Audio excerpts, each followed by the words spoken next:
আজি মোৰ এই সোণালী মুৰ্গীখিনিৰ 5 নম্বৰ দিন আৰু 5 নম্বৰ দিনৰ এতিয়া বৰ্তমান আবেলিৰ সময় হৈছে।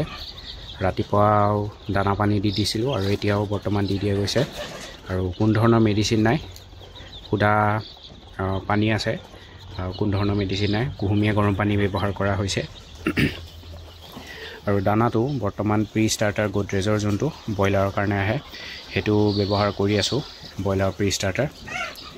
আৰু বৰ্তমান আজি এটা মুৰ্গী পোৱালি মৰ্টেলিটি হৈছে আৰু বেলেগ কোনো অসুবিধাৰ সৃষ্টি হোৱা নাই, যিহেতু যোৱাকালি কৈছিলোঁ 2 আৰু এটা পোৱালি আছে যিটো চকু নগজাকৈ আহিছে, চকু নোহোৱাকৈ আহিছে আৰু চকু যিহেতু নাই সেইটো কাৰণে মৰ্টেলিটিটো হ'বই সেইটো।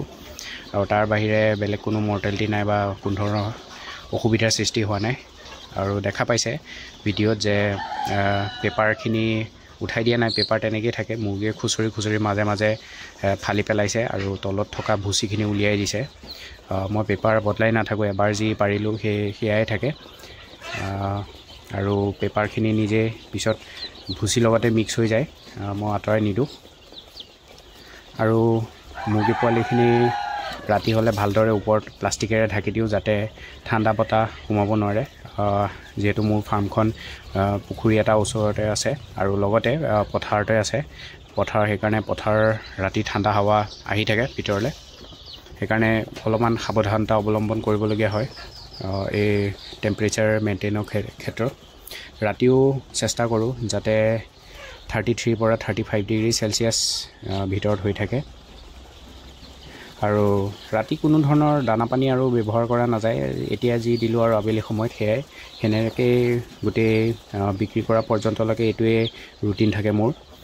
মই দিনত বা ৰাতি দানা পানী আৰু নিদিওঁ, লাগিলে দানা শেষেই হৈ নাযাওক বা পানীও শেষেই হৈ নাযাওক, কিন্তু দিয়া নাযায় ৰাতি। আৰু লাগিলে ঠাণ্ডা দিনেই হওক বা গৰম দিনেই হওক মোৰ ৰুটিনটো তেনেকুৱাই থাকে।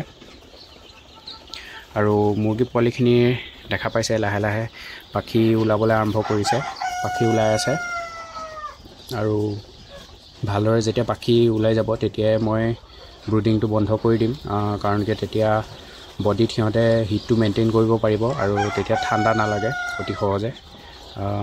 আৰু এটা বেটছ আছে সেইটো বিক্ৰী কৰি আছোঁ বৰ্তমান, সেইটো ডাঙৰ হৈছে, কিন্তু বজাৰত এতিয়াও ৰেটটো ভাল হোৱা নাই, সেইকাৰণে বিক্ৰীটো ইমান জল্দি কৰা নাই, লাহে লাহে বিক্ৰী কৰি আছোঁ।